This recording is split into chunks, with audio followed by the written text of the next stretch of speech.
We often do in-depth tactical analysis of various 40k units on this channel, but today isn't about that. Today we'll look at the important and interesting question of who will win in a fight between Abaddon the Despoiler and Primarch of the Ultramarines, Guilliman.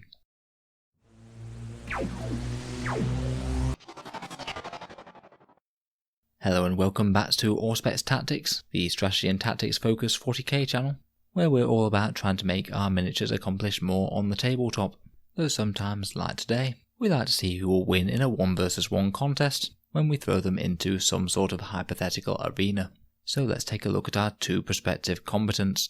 First up we have Guilliman himself, Lord Commander of the Imperium and Primarch of the Ultramarines. He weighs in at 350 points, has weapon skill and ballistic skill 2 up, strength and toughness of 6, 9 wounds, 6 attacks, leadership 10 and a 2 up save. He's armed with the Hand of Dominion, a shooting weapon, and both the Emperor's Sword and the Hand of Dominion in melee. In this particular conflict he'll be choosing to use the Emperor's Sword, as it works out as slightly stronger versus Abaddon, due to that mortal wound effect, and the fact that Abaddon halves the damage characteristic of incoming attacks, meaning that both the Emperor's Sword and Hand of Dominion will only be doing 2 damage per strike. He's protected by the Armour of Fate for 3 up invul save. He will reroll all of his hit rolls and also reroll ones to wound.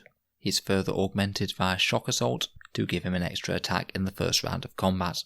Facing off against him is Abaddon, the War Master of the Black Legion himself and the would-be successor to Horus.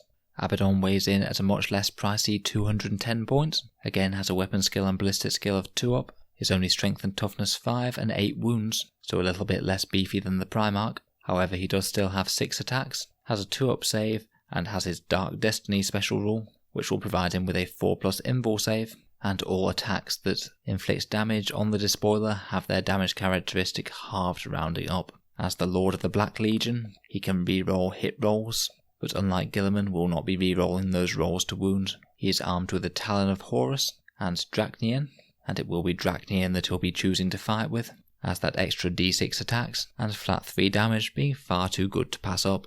He is also augmented by the Hateful Assault special rule to give him another bonus attack on the first round of combat, and also the Death to the False Emperor special rule giving him extra attacks on 6s. For the purpose of this particular contest, we'll be keeping all Warlord traits and stratagems out of this.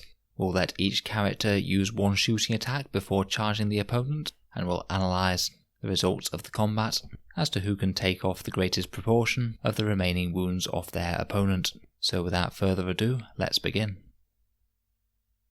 So shooting first then.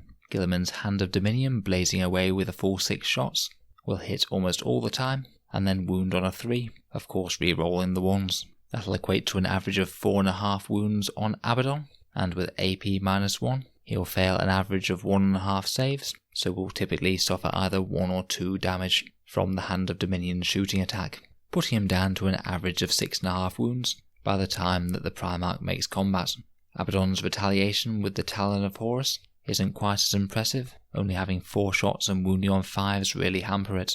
Nevertheless, saving on 3s, Guilliman will on average fail a save just under half the time, meaning that he'll take an average of 0.86 damage from the Talon of Horus on average, leaving him with 8.1 wounds on average by the time the Despoiler reaches him in melee.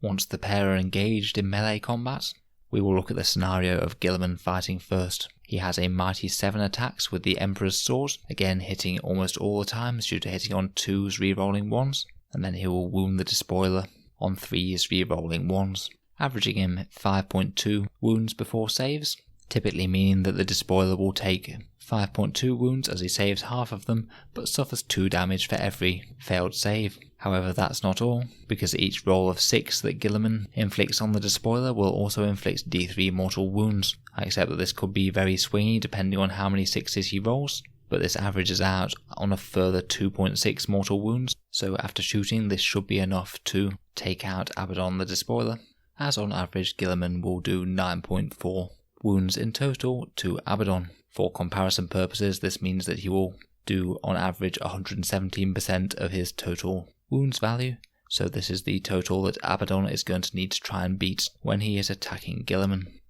So let's look at Abaddon's close combat now, as he swings Dracnian aloft.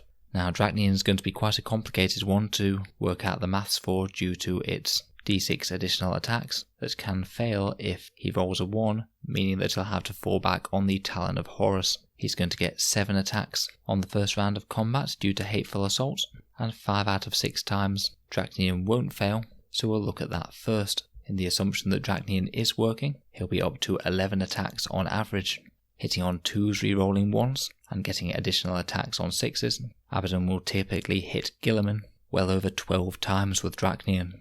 Unfortunately, he's wounding on just 4s, giving him an average of 6.4 wounds, and with the Armour of Fate having a 3-up invul, Guilliman will fail that save over 2 times, leading to Abaddon on average carving out 6.38 wounds out of the Lord Commander of the Imperium. That'll probably bring back some memories of his last fight with Fulgrim. On the 1 out of 6 times that Dracnian doesn't manage to go off, Abaddon will of course take a mortal wound and have to fall back on the Talon of Horus with just 7 attacks, leading to just over 8 hits, 5 or 6 wounds, around 2 failed saves, and an overall average of 3.6 damage on the Primarch, though of course that is only 1 out of every 6 times. Taken together, on average, Abaddon's close combat skills will net him just under 6 damage on the Primarch, which when added on to the almost 1 wound that he inflicted when shooting, he will typically inflict just under 7 wounds on Guilliman, not quite enough to kill him.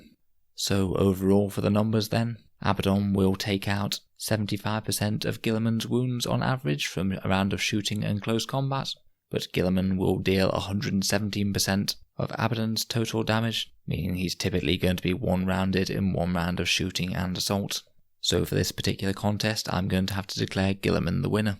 To be honest, even if Abaddon did do more damage than Guilliman, the Armour of Fate's resurrection ability would typically go off to see Guilliman get back up and keep him in the fight, even if Abaddon were to push through enough damage to just slay Guilliman. I am well aware that this is quite a simplistic look at the damage output of these two when they're forced into a hypothetical arena, and doesn't necessarily have that much bearing on actual games of Warhammer 40k, because of course we have all the positioning, unit synergies, and of course their vastly differing points cost to take into account, but I thought it would be fun seeing as they have reasonably similar stat lines to see which one could triumph in a trial of single combat. We'll be back to our more regularly scheduled content tomorrow, with more tactical discussions on Warhammer 40k units, but if you've enjoyed this video then please let me know down in the comments, and if you'd like to see any other particular interesting matchups 1v1 in 40k, then also let me know. Thank you for listening, and feel free to subscribe to Auspex Tactics if you'd like to see more Warhammer 40k content, with new videos released every single day. And feel free to support me on Patreon if you've been enjoying my videos. There'll be a link down in the description below. It does really help the channel out. Thanks again for listening, and I'll hope to see all you guys next time.